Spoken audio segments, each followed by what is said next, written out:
Hello students, आज की class में हम लोग क्लास 10th के सितंबर माह के गणित के सारे क्वेश्चंस को देखने वाले हैं। चलिए अब हम लोग पहला क्वेश्चन देखते हैं। यहाँ पे ऑब्जेक्टिव क्वेश्चन ये 1 से 30 तक सेक्शन ए के, पहले इनको देख लेते हैं। यदि दो संख्याओं का योगफल और अंतर क्रमशः 14 और 4 है तो बड़ी संख्या। तो दो संख्या x और y मान लेते हैं, इनका योग क्या है 14 है और अंतर क्या है यहाँ पर 4 है। तो देखो तो यहाँ से x का मान क्या निकलेगा, 2x बराबर में हो जाएगा 18, ये 2 जाएगा भाग में x का 9। ये बड़ी संख्या यही होगी क्योंकि देखो यहाँ 9 रखेंगे जाके घटेगा, y का मान 5 आ जाएगा, तो बड़ी संख्या तो x ही हो जाएगी, यानी कि 9 हो जाएगा। क्वेश्चन नंबर 2 कह रहा है cos 30 का मान, तो √3/2 होता है। क्वेश्चन नंबर 3 कह रहा है कि साइन थीटा cos थीटा के थीटा के किस मान के लिए बराबर होता है। तो 45 डिग्री के लिए ना दोनों का मान बराबर होता है। आप इसे निकाल भी सकते हैं, cos को चेंज कर दिए साइन में, साइन 90 माइनस थीटा। तो ये थीटा बराबर हो जाएगा किसके, 90 माइनस थीटा के, ये जाके इधर 2 थीटा बराबर 90, तो यहाँ से थीटा का मान 45 ही ना आएगा, जाएगा 2 भाग करेंगे तो। नेक्स्ट क्वेश्चन 4 नंबर, यदि साइन 2a बराबर 2 साइन a तो a का मान क्या होगा। तो देखो 0 डिग्री अगर रखा जाए तो साइन 2 इंटू 0 साइन 0, साइन 0 का मान 0, LHS में क्या आ जाएगा 0 आ जाएगा। अच्छा LHS में 0 आएगा 0 रखने पे। RHS में देखो तो 2 इंटू में साइन a की जगह क्या रखेंगे 0, तो साइन 0 0 आ, 0 में 2 से गुना होगा तो क्या आएगा 0, यानी LHS भी 0 आ जा रहा है, RHS भी 0 आ रहा है जब a का मान 0 हो रहा है। बाकी किसी मान के लिए नहीं होगा, सिर्फ इसी के लिए होगा। क्वेश्चन नंबर 5 देखिए, बिंदु 2 दी हुई है, इनके बीच की दूरी, तब दूरी निकालने के लिए दूरी सूत्र से रूट अंडर क्या होता है, इनके x नियामकों का अंतर का वर्ग और प्लस में y नियामकों के अंतर का वर्ग, ये ना करते हैं जी। तो रूट अंडर -3 का स्क्वायर 9 आ जाएगा, ये प्लस 4 का स्क्वायर 16 आ जाएगा, रूट 25 यानी कि 5 इकाई आ जाएगा, 5 इकाई। सी नंबर कह रहा है 6 नंबर, मूल बिंदु से इस बिंदु की दूरी, तो किसी बिंदु की मूल बिंदु से दूरी उनके x नियामक और y नियामक के यहाँ पे रूट के अंदर में उनके वर्गों का योग होता है, यही ना हम लोग जानते हैं। ये 441 और ये आपका 400 जोड़ेंगे रूट में 841, 841 जो होता है 29 का स्क्वायर होता है, तो 29 इकाई आ जाएगा, 29 इकाई। ऑप्शन नंबर सी हो जाएगा, ठीक है।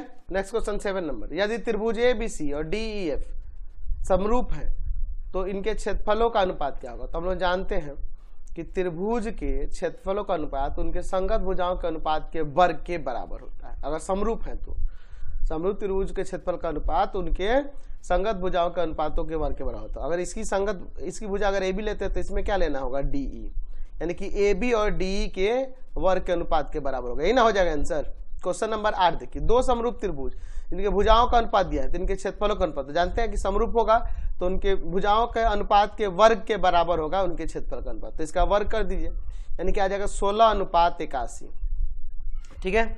अगला क्वेश्चन 9 नंबर, त्रिभुज ABC और BDE दो समबाहु त्रिभुज है कि BC का मध्य बिंदु D है, तो इनके क्षेत्रफल का अनुपात पूछ रहे। चलिए मैं यहाँ पे पहले त्रिभुज बना लेता हूँ, ठीक है। मैं यहाँ पे एक त्रिभुज बना लेता हूँ, इसका नाम देते हैं यहाँ पर त्रिभुज ABC, और दूसरा त्रिभुज कौन सा है BDE, तो B ये रहा, अच्छा और D किधर होगा, तो D का आ रहा है कि भुजा BC का मध्य बिंदु है, तो E इधर होगा, चाहे बाहर भी बना सकते हैं, ठीक है, या तो इसी में बना दो, नहीं तो बाहर की तरफ भी आप इसे बना सकते हो इस प्रकार से, ठीक है, BDE। अच्छा इसकी लंबाई, इस पूरे की लंबाई की आधी होगी क्योंकि D मध्य बिंदु है, होगी ना, यानी कि हम कह सकते हैं कि यहाँ पर BC और BD की अनुपात की बात करें, इन दोनों का अनुपात, तो ये इसका 2 गुना है, यानी कि ये 2:1 होगा, ये 2 भाग होगा, ये 1 भाग होगा। तो पूछ रहा है कि त्रिभुज ABC और त्रिभुज BDE के क्षेत्रफल का अनुपात, तो इसकी देखो एक्चुअल में दोनों समबाहु हैं, तो दोनों समबाहु त्रिभुज है तो समरूप होंगे, क्योंकि ये 60 डिग्री तो ये 60 डिग्री, ये 60 डिग्री सब बराबर होंगे, तो इनकी समरूप त्रिभुजों के संगत भुजाओं का क्षेत्रफल का अनुपात उनके संगत भुजाओं के अनुपात के वर्ग के बराबर होता है, यानी कि इनके क्षेत्रफल का अनुपात इसके वर्ग के बराबर हो जाएगा, यानी कि 4/1, 4:1 आ जाएगा। सी नंबर क्वेश्चन नंबर 10 देखिए, यदि समकोण त्रिभुज ABC में एंगल ABC 90 डिग्री है तो AB स्क्वायर किसके बराबर होगा समकोण त्रिभुज में।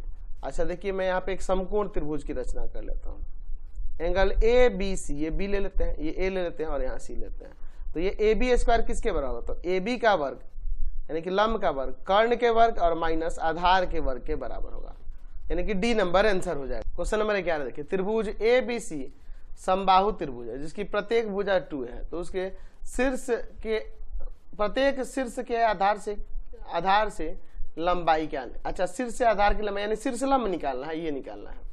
तो प्रत्येक भुजा 2a है, तो ये वाली समद्विभाजित होगी ना, लंब आएगा तो ये ए हो जाएगा, तो ये हमें लंब निकालना है। ऐसे भी जानते हैं कि समबाहु त्रिभुज का जो शीर्ष लंब होता है वो √3/2 गुना में भुजा होता है।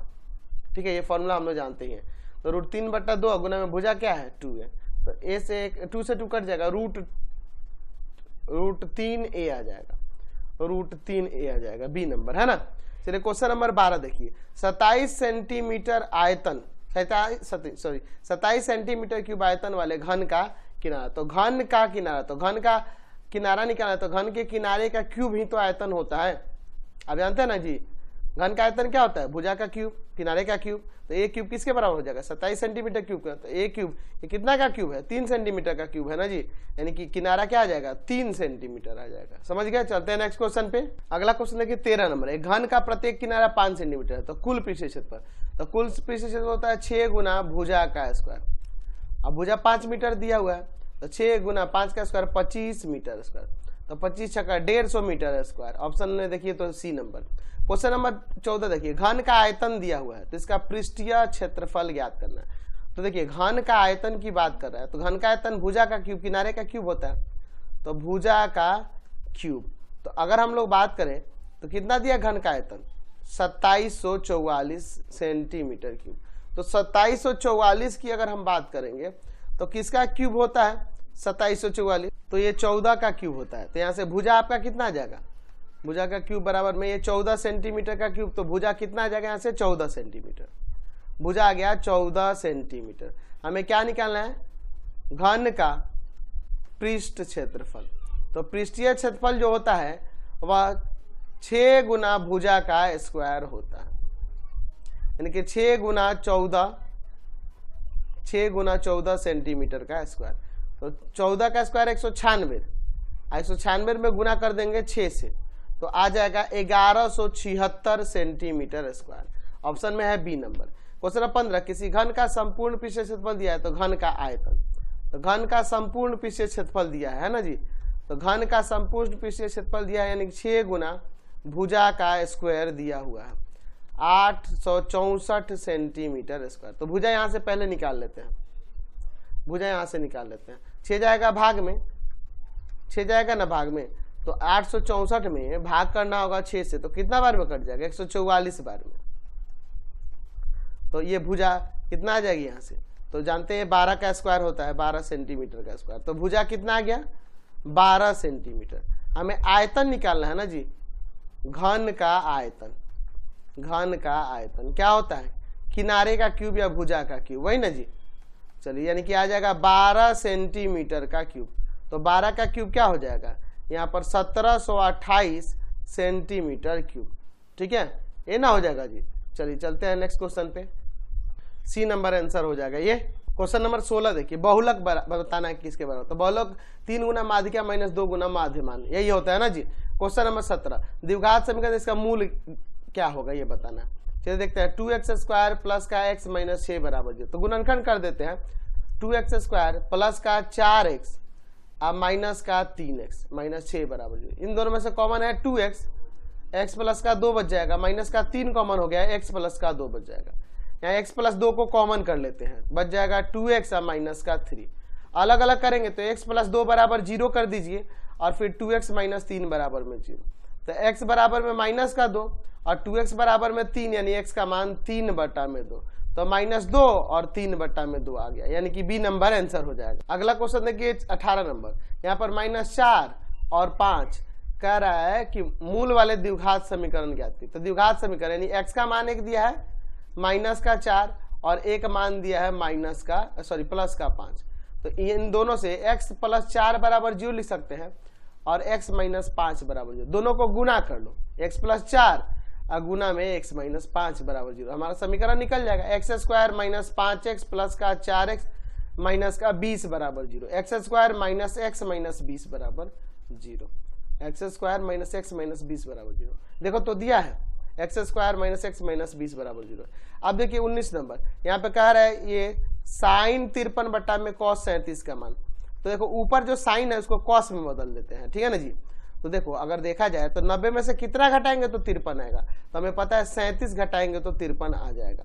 तो ऊपर देखिए sine 90 minus theta cos theta होता है ना, यानी कॉस 37 हो जाएगा, और नीचे भी आपका कॉस 37 ही है, कट के 1 आ जाएगा, ऑप्शन नंबर सी हो जाएगा।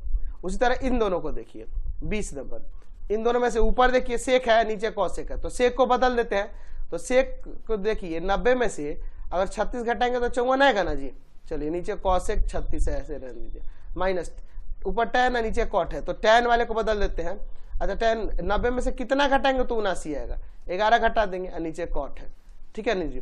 तो सेक 90 माइनस थीटा ऊपर कॉसेक हो जाएगा, यानी कॉसेक 36 डिग्री और नीचे भी कॉसेक 36 डिग्री, माइनस यहाँ पे टैन 90 माइनस थीटा कॉट हो जाता है, यानी कॉट 11 डिग्री और बटा में कॉट 11 डिग्री, ठीक है। तो ये भी कट के 1, ये भी कट के 1, 1 में से 1 गया 0, तो सी नंबर आंसर हो जाएगा। क्वेश्चन नंबर 21 देखिए, कह रहा है कि tan a इक्वल टू में cot b, तो a प्लस b का मान निकालना है। देखिए tan a बराबर में cot b, तो cot को tan में बदल देते हैं, tan 90 माइनस b लिख सकते हैं इसको, cot b को tan यहाँ से देखिए tan दोनों tan के ही मान बराबर है, तो a किसके बराबर हो जाएगा 90 माइनस b के, b इधर आके प्लस में हो जाएगा, तो a प्लस b बराबर में 90, यानी कि यहाँ पे सी नंबर आ जाएगा। क्वेश्चन नंबर 22, बिंदुओं दिए गए हैं x1 y1 तथा x2 y2, मिलाने वाली रेखाखंड के मध्य बिंदु का भुज। तो देखिए आपको पता है कि इसका दोनों बिंदुओं को मिलाने वाले रेखाखंड के मध्य बिंदु का निर्देशांक x1 प्लस x2 बटा 2 और y1 प्लस y2 बटा 2 होता है, लेकिन इसमें पूछ रहा है केवल भुज, तो भुज यही ना हो जाएगा जी, ये सेकंड वाली तो कोटि होगी, यानी कि आपका यहाँ पे बी नंबर हो जाएगा।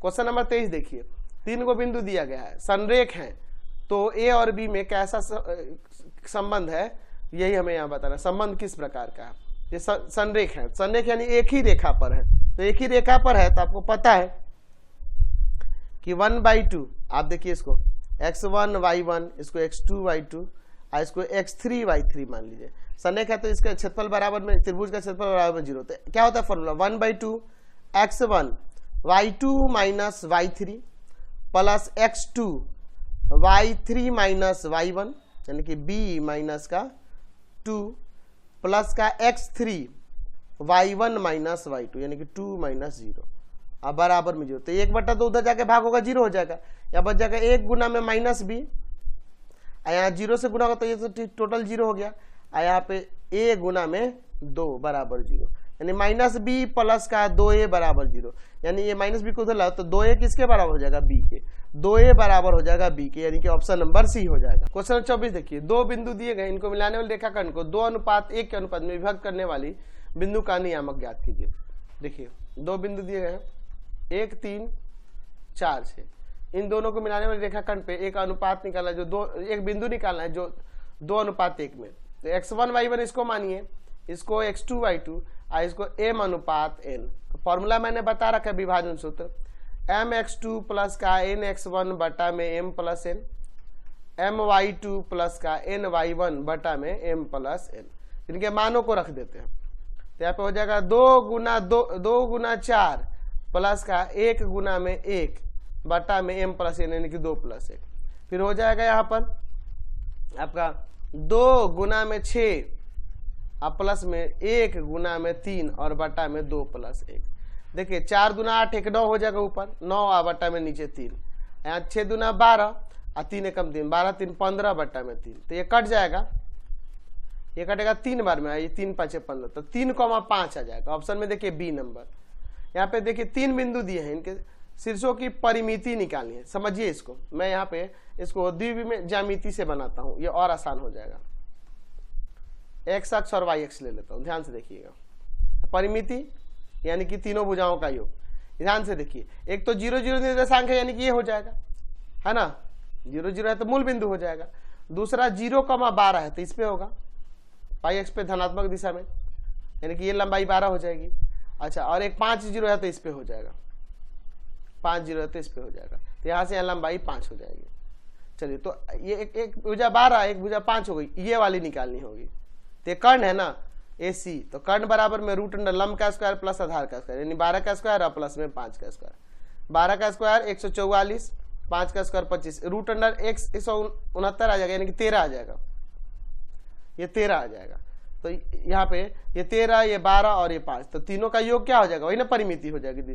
तो 12 और 5 17, 17 और 13 30 हो जाएगा, 30 इसकी परिमिति हो जाएगी। अगला क्वेश्चन कह रहा है 26 नंबर, किसी त्रिभुज की कोण का समद्विभाजक उसे विपरीत भुजा को उस विपरीत भुजा को समद्विभाजित करती है, तो वह त्रिभुज कैसा होगा। देखिए क्या कह रहा है, किसी त्रिभुज के कोण का समद्विभाजक, किसी कोण का समद्विभाजक। तो मैं यहाँ पे एक त्रिभुज बना लेता हूँ, ठीक है, ध्यान से देखिएगा। अब इस त्रिभुज के क्या कह रहा है, त्रिभुज के कोण का समद्विभाजक यदि विपरीत भुजा को समद्विभाजित करता है, तो देखिए अगर हम लोग यहाँ पर इस कोण का समद्विभाजक की बात करें, सॉरी इस कोण का समद्विभाजक ले लेते हैं, मान लीजिए एक कोण का समद्विभाजक खींच रहे हैं, ठीक है, और ये क्या कर रहा है कि विपरीत भुजा को समद्विभाजित कर रहा है, यानी कि दो बराबर भागों में बांट रहा है। ये इस कोण को भी समद्विभाजित करता है, सामने वाली भुजा को भी। तो अगर कहता है कि त्रिभुज के कोण का समद्विभाजक अगर सभी समद्विभाजकों की बात करता, ठीक है, तब तो त्रिभुज समबाहु हो जाता है। लेकिन जब सिर्फ एक समद्विभाजक की बात करेंगे, कह रहा किसी कोण का समद्विभाजक, तो एक की बात कर रहा है, विपरीत भुजा को समद्विभाजित करता है, तो इसका मतलब समद्विबाहु ही त्रिभुज होगा, है ना। अगर तीनों अगर कह देता, तीनों ये भी सबको, तब वो समबाहु हो जाता। चलिए क्वेश्चन नंबर 27, यहाँ कह देता कि सभी समद्विभाजक ऐसे कर देता,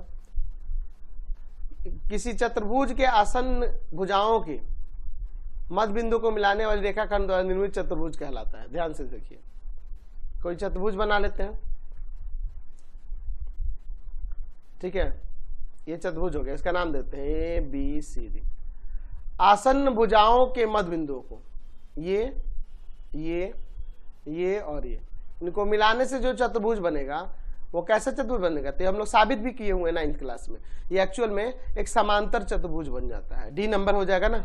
अगला क्वेश्चन देखिए, यदि त्रिभुज एबीसी पी क्यू आर समरूप है, ठीक है, और सी ए बटा में आर पी, देखो तो सी ए बटा में आर पी, तो इन दोनों त्रिभुजों की संगत भुजाएं ही हैं, ये संगत भुजा का अनुपात दिया है, तो इनके क्षेत्रफल का अनुपात क्या होगा। तो हमें पता है कि त्रिभुज के क्षेत्रफल का अनुपात उनके संगत भुजाओं के अनुपात के वर्ग के बराबर होगा।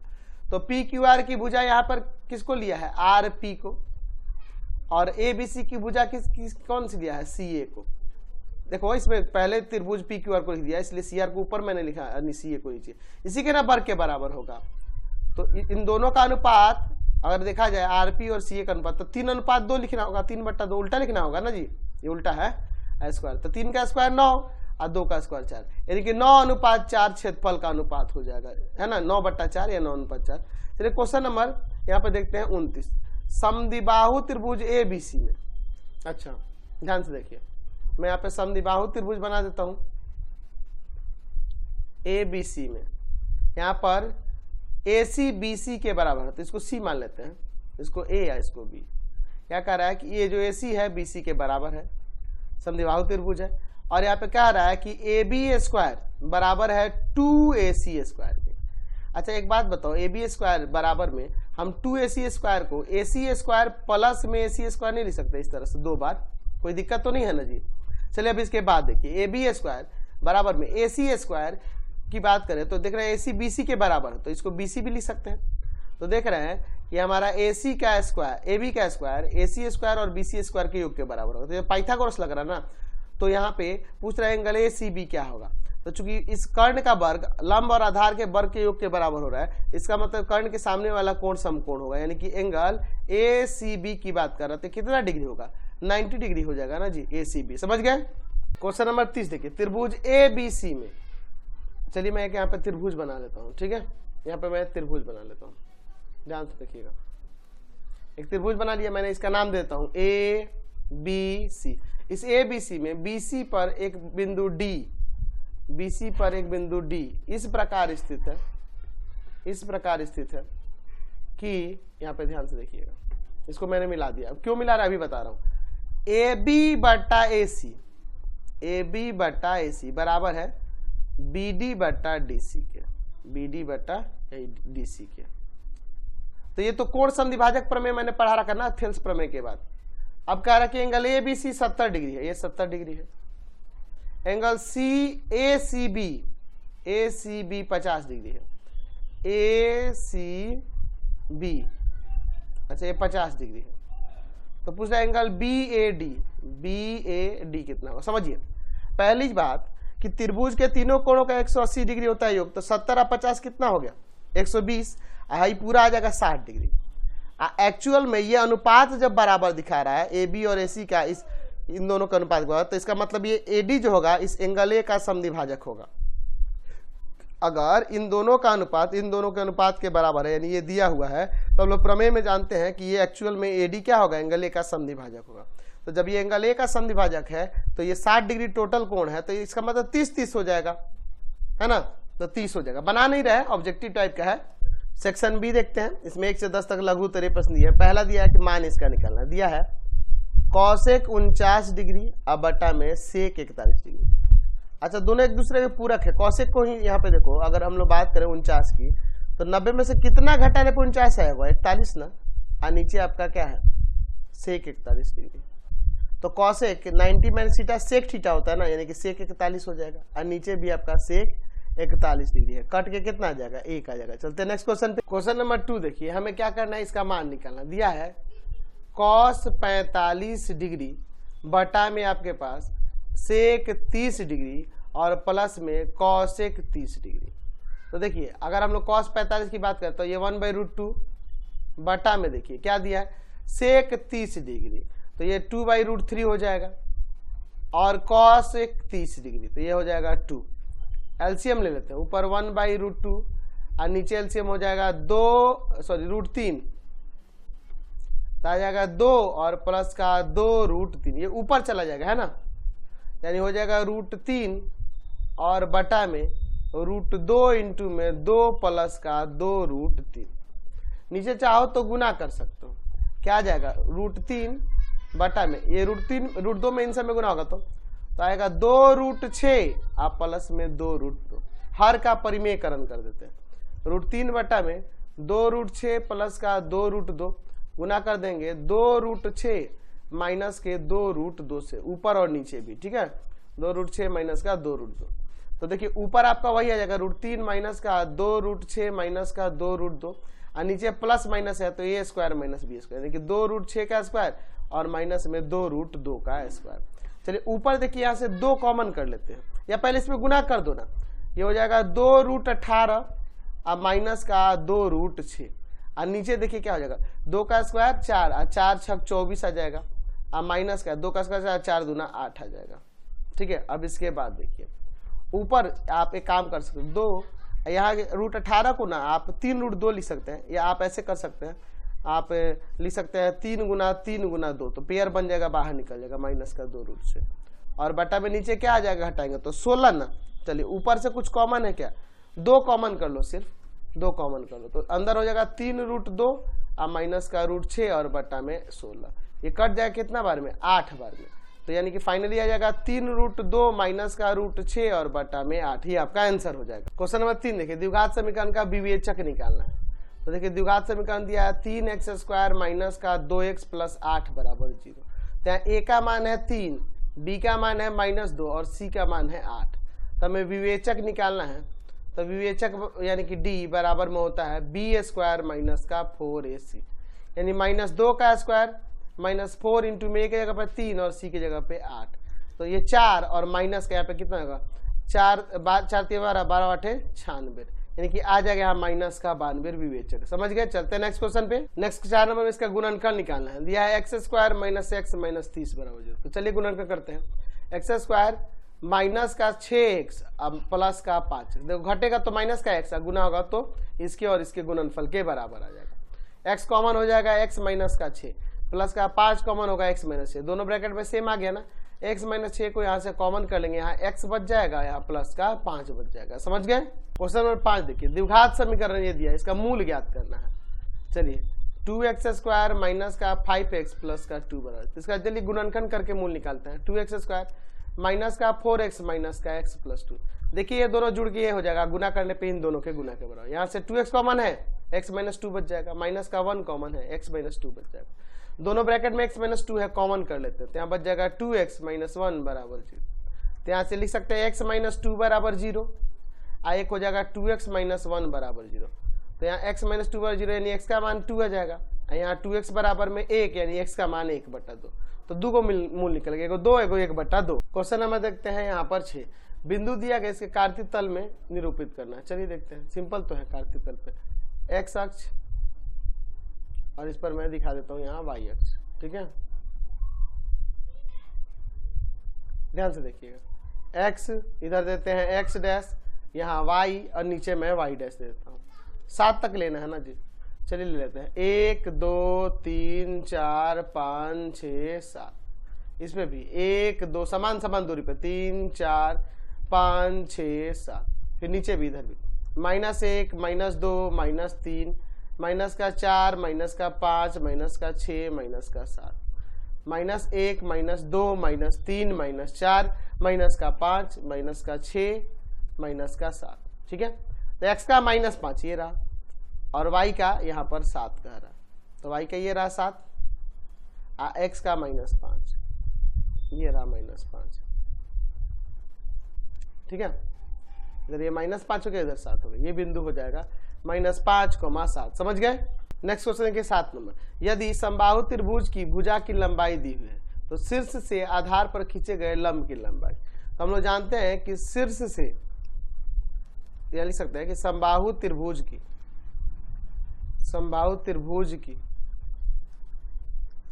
शीर्ष से खींची गई लंब की लंबाई, यानी कि शीर्ष लंब की लंबाई क्या होता है फॉर्मूला, √3/2 गुना भुजा होता है।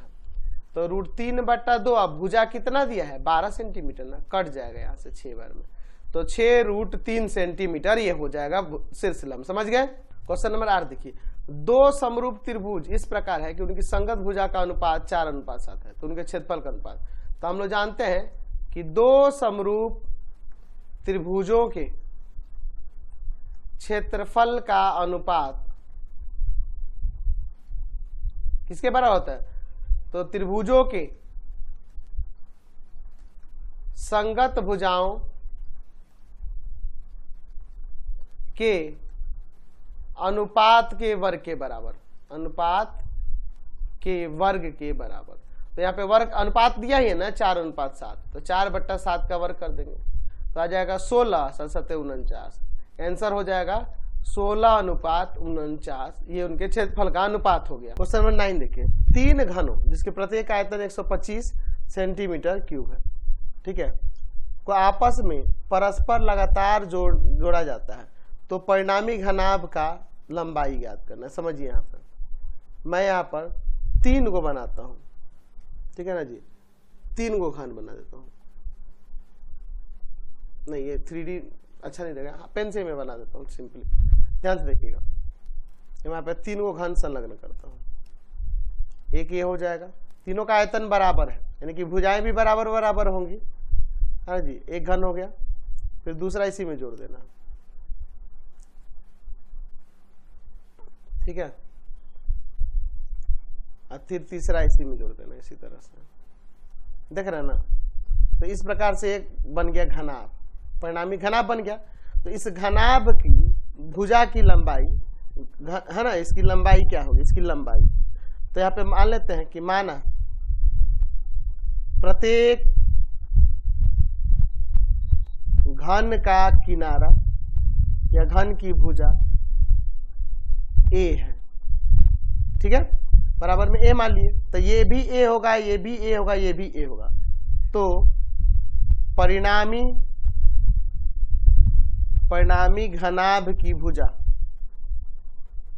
घनाभ की लंबाई किसके बराबर होगी, 3 गुना a के बराबर हो जाएगा कि नहीं, तो पहले तो a पता करना होगा। तो प्रत्येक घन का आयतन दिया है, प्रत्येक घन का आयतन तो दिया है ना जी 125 सेंटीमीटर क्यूब, यानी कि इसके किनारे का ही ना क्यूब होता है, भुजा का ही क्यूब होगा, ये 5 सेंटीमीटर का क्यूब हो जाएगा, यानी कि a बराबर हुए 5 सेंटीमीटर। तो यहाँ पे लिख सकते हैं कि इसलिए परिणामी घनाभ की लंबाई कितना आ जाएगा, 3a है ना जी, 3a, यानी कि 3 गुना में 5 सेंटीमीटर, कितना आ जाएगा, 5 × 15 सेंटीमीटर मतलब इसकी लंबाई हो जाएगी। समझ गए। क्वेश्चन नंबर 10 देखते हैं। कह रहा है कि विषमकोण समचतुर्भुज के विकर्ण की लंबाई दिया हुआ 10 सेंटीमीटर 24 सेंटीमीटर, तो उसकी परिमिति बतानी है। तो हम लोग जानते हैं कि प्रत्येक भुजा तो इसकी बराबर ही होती है। चलिए मैं यहाँ पर एक समचतुर्भुज बना लेता हूँ, ठीक है, समचतुर्भुज बना लेता हूँ। चलिए तो मैं यहाँ पे एक समचतुर्भुज पहले रचना कर लेता हूँ, ठीक है। चलिए यहाँ पे हम लोग एक समचतुर्भुज बना लेते हैं, ठीक है। यहाँ पे एक समचतुर्भुज हो गया, इसका नाम कुछ दे देते हैं ABCD, और इसका विकर्ण भी मिला देता हूं मैं, ठीक है, विकर्ण मिला देता हूं, प्रत्येक विकर्ण मिला देता हूं। ये हमारे पास समचतुर्भुज दिया हुआ है। तो अगर कोई एक भुजा निकाल लिए तो 4 गुना कर देंगे तो उसका परिमिति नहीं निकल जाएगा। अच्छा यहाँ लिख सकते हैं कि हम जानते हैं कि समचतुर्भुज के विकर्ण परस्पर लंबवत समद्विभाजित करते हैं, लंबवत समद्विभाजित करते हैं, यानी कि इस पर लंबवत भी होंगे और 2 बराबर भागों में बांटेंगे, ठीक है। इस पे लंब भी होते हैं और 2 बराबर भागों में बांटते भी, यानी कि 90 भी होगा, है ना। यहाँ यानी OA OC के बराबर हो जाएगा, यानी कि हाफ ऑफ AC हो जाएगा, है ना, और OB OD के बराबर हो जाएगा। पहले इसी को लिख देते हैं। तो हम लोग बड़ी वाली भुजा को 24 ये मान लेते हैं और छोटी वाली को 10 सेंटीमीटर विकर्ण को। तो OA बराबर में क्या हो जाएगा, हाफ ऑफ AC, AC कितना है 24, कट जाएगा 12। अच्छा OB बराबर में क्या होगा, तो OB बराबर में OD बराबर हाफ ऑफ BD, यानी कि आप चाहें तो भी लिख सकते हैं कि हाफ ऑफ BD यानी कि हाफ ऑफ 10 यानी कि 5 सेंटीमीटर। और चूंकि AC लंब भी होगा ना BD पे, क्योंकि लंबवत भी होता है, तो इसका मतलब त्रिभुज अगर AOB में देखें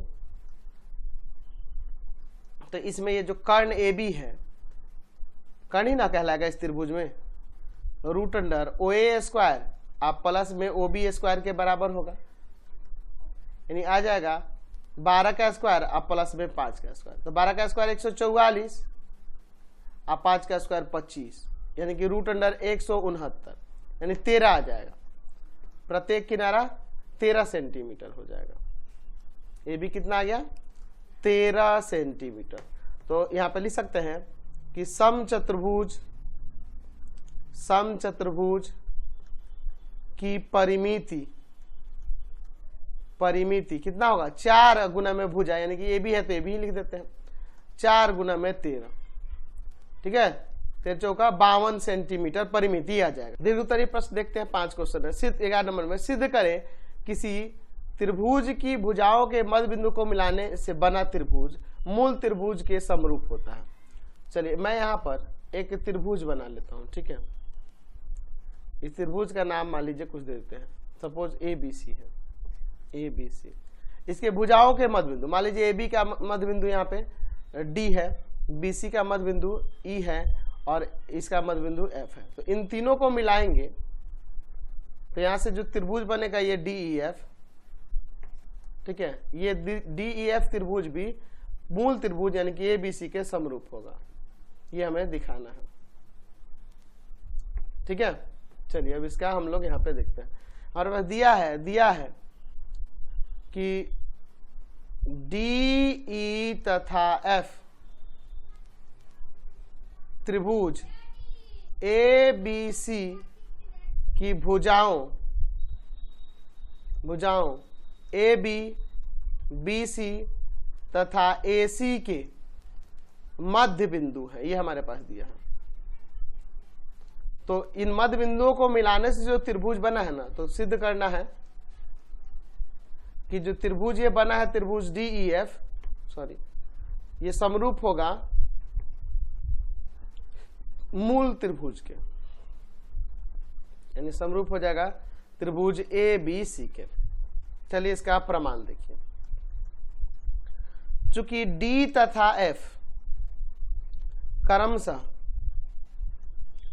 AB तथा AC का मध्य बिंदु दिया है, मध्य बिंदु है ना जी, आपके पास ये दिया है। तो जब मध्य बिंदु ये और ये है तो ये DF जो होगा BC के समांतर भी होगा और BC के लंबाई में आधा भी होगा, इतना तो पता है। यानी कि DF जो होगा और BC जो होगा इसका अनुपात 1/2 आ जाएगा। इसी प्रकार अगर हम लोग DE की बात करेंगे और AC की बात करेंगे, DE और AC की, तो ये भी उसका आधा हो जाएगा। और यहां पर EF और AB के अनुपात की बात करेंगे तो ये भी उसके अनुपात में आधा हो जाएगा। ठीक है ना जी। तो इसका मतलब यह हुआ भुजाओं संगत भुजाओं का अनुपात बराबर, इसलिए त्रिभुज DEF समरूप हो जाएगा त्रिभुज ABC के भुजा भुजा भुजा समरूपता प्रमेय। ठीक है ना जी, समझ गए। क्वेश्चन नंबर 12 देखिए, साइन 45 डिग्री का मान ज्यामिति की सहायता से निकालें। चलिए देखते हैं। मैं यहाँ पर एक त्रिभुज बना लेता हूँ। ये कैसा त्रिभुज लेता हूँ? समकोण और समद्विबाहु त्रिभुज है। मैंने एक ऐसा त्रिभुज लिया है जो समकोण है और समद्विबाहु है। ये मान लेता हूं कि ये वाला कोण जो है समकोण है, ठीक है, और ये दोनों भुजाएं बराबर है। ठीक है, माना त्रिभुज ABC एक समकोण समद्विबाहु त्रिभुज है।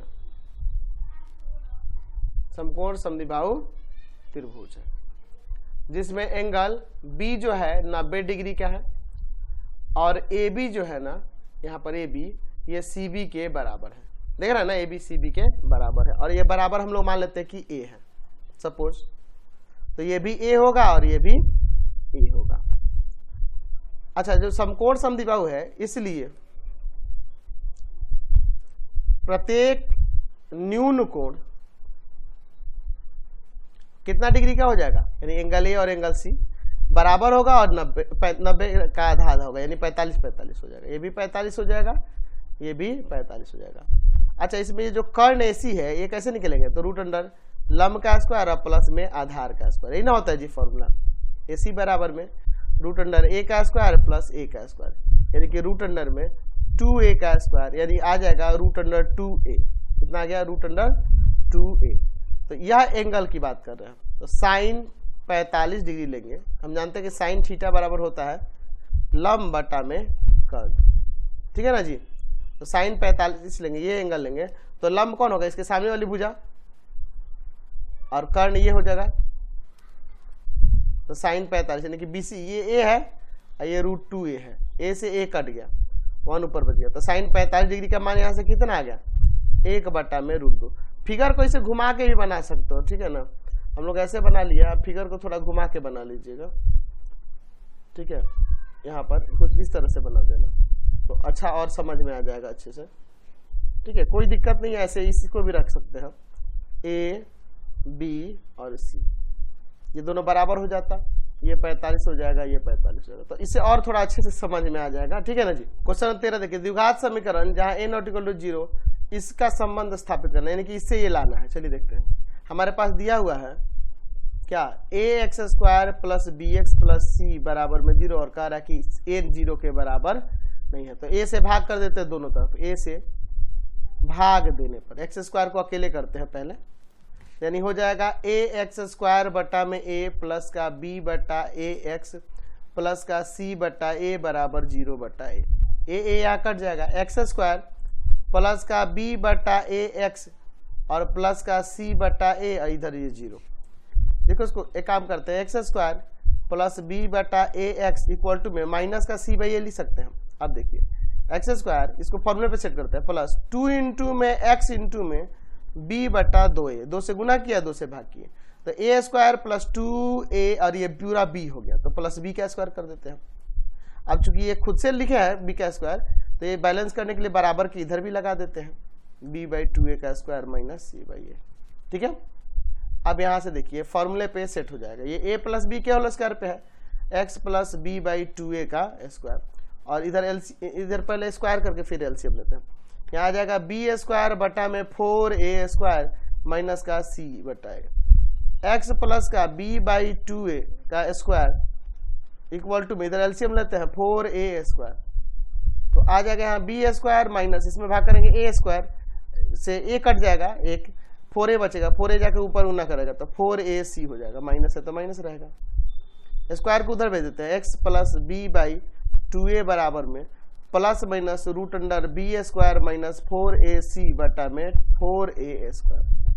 अब यहाँ से आ जाएगा आपका क्या आ जाएगा जी, x बराबर में इसको उधर लेते हैं minus B by 2a plus minus root under B square minus 4ac, या नीचे स्क्वायर रूट हटेगा तो 4 का रूट 2 a स्क्वायर का a, ठीक है, नीचे एलसीएम लेते हैं तो x बराबर में एलसीएम हो जाएगा 2a आ जाएगा minus B plus minus root under B square minus 4ac। यही ना संबंध स्थापित करना था, हमने ये ला दिया, समझ गया। क्वेश्चन नंबर यहाँ पे 14 देखिए, शीर्ष बिंदु ये दिए है, इसकी परिमिति निकालनी है। तो एक काम करते हैं हम लोग, इसको निर्देशांक तल पे ले लेते हैं, एक्स अक्ष और यहाँ पर इस पर वाई अक्ष ऐसे ले लेते हैं। ध्यान से देखिएगा, यहाँ पे एक्स,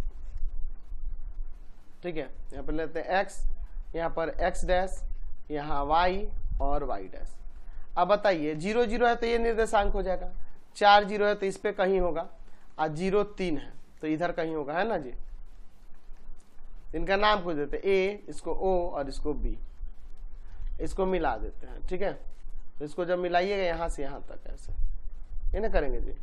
अब देखिए हमें ए ओ बी का परिमाप निकाला, तो यहाँ से यहाँ लंबाई ये 4 होगा, यहाँ से यहाँ लंबाई ये 3 हो जाएगा। तो हम लोग यहाँ मान लेते हैं कि माना ए का निर्देशांक 4 0 है, ओ का निर्देशांक 0 0 है तथा बी का निर्देशांक 0,3 है। तो हमें त्रिभुज ए ओ बी का परिमाप, तो ए बी की लंबाई क्या होगी, तो रूट अंडर ओ ए का स्क्वायर और प्लस में ओ बी का स्क्वायर, क्योंकि यहाँ पे पता है ना कि समकोण होता है, तो रूट अंडर 4 का स्क्वायर और प्लस में 3 का स्क्वायर, तो 16 प्लस का 9 यानी रूट 25। रूट 25 का मतलब यहाँ से 5 इकाई, तो ये लंबाई 5 हो गई। तो त्रिभुज ए ओ बी का परिमाप क्या होगा, परिमिति या परिमाप, परिमिति क्या हो जाएगा, तो तीनों भुजा को ओ ए को, ओ बी को और ए बी को जोड़ देंगे, तो यानी क्या हो जाएगा 4 प्लस 3 प्लस 5, तो 4 3 7 5 12 इकाई आ जाएगा यहाँ से परिमाप, समझ गए। चलते हैं नेक्स्ट क्वेश्चन पे। नेक्स्ट कह रहा है 15 नंबर कि 2a minus 3b minus 4c का घन ज्ञात करें। यहाँ पे क्यूब निकालना है, 2a minus 3b minus 4c का क्यूब। तो एक काम करते हैं, यहाँ पर हम लोग ना इसको इस तरह से लिख लेते हैं, 2a माइनस 3b और माइनस 4c का क्यूब, होल क्यूब है तो इसको एक साथ लेंगे, इसको अलग लेते हैं। तो a माइनस बी का होल क्यूब क्या होता है, ए क्यूब, 2a माइनस 3b का क्यूब माइनस का 3a स्क्वायर यानी 2a माइनस 3b का स्क्वायर इंटू b प्लस का 3a यानी 2a minus 3b into b square और माइनस में b का क्यूब। अब यहाँ फिर से a माइनस b का होल क्यूब लगेगा, 2a का क्यूब माइनस 3 इंटू में 2a का स्क्वायर इंटू में 3b प्लस में 3 इंटू में 2a इंटू में 3b का स्क्वायर और माइनस में 3b का क्यूब। आगे इसको देखते हैं, माइनस 3, अच्छा इसको नीचे कर ले, क्या नीचे ही कर लेते हैं, माइनस 3 इसको a माइनस बी के होल स्क्वायर तोड़ते हैं, तो क्या हो जाएगा यहाँ पे, ध्यान से देखिएगा, 2a का स्क्वायर माइनस 2 इंटू में 2a इंटू में 3b प्लस 3b का स्क्वायर और इंटू में 4c। यहाँ देखिए प्लस, यहाँ देखिए यहाँ क्या हो जाएगा, 2 का स्क्वायर 4 और 4 का स्क्वायर 16, 16 3 48 c स्क्वायर इंटू में 2a माइनस का 3b, ठीक है। और फिर माइनस का यहाँ पे ये जो है 64c क्यूब। चलिए आगे देखते हैं, ध्यान से देखिएगा इसको, ये 8a का क्यूब माइनस 2 का स्क्वायर 4 और 4 है 9 36 a का स्क्वायर b प्लस में देखिए 3 का स्क्वायर 9 9 27 27 दूना 54 a b स्क्वायर माइनस का 27 b क्यूब। फिर यहाँ देखिए ध्यान से, इस सब में गुना होगा, तो देखो ना 4 3 पहले 12 कर लेते हैं, माइनस का 12 सी, अंदर हो जाएगा 4a स्क्वायर माइनस का 4 दूना 4 4 3 12ab प्लस का 9b स्क्वायर, फिर प्लस में इसमें गुना कर दे क्या 48 दूना तो आपका हो जाएगा 96 ac स्क्वायर और माइनस का 48 तिहाई तो आपका हो जाएगा 144 bc स्क्वायर और माइनस में 64c का क्यूब। आगे इसको देखते हैं थोड़ा सॉल्व करके, देखिए ध्यान से। 8a क्यूब माइनस का 36a स्क्वायर b प्लस का 54ab स्क्वायर माइनस का 27b क्यूब, यहाँ गुना करते हैं माइनस का बरचौक 48a स्क्वायर c माइनस में प्लस 12 बराबर 144 abc, फिर माइनस का कितना आ जाएगा 12 9 108 b स्क्वायर c प्लस का 96 ac स्क्वायर माइनस का 144 bc स्क्वायर माइनस का 64 c क्यूब। अब देखिए इसमें कुछ जोड़ने घटाने लायक तो है नहीं, इतना ही हम फाइनली आंसर आपका छोड़ देंगे।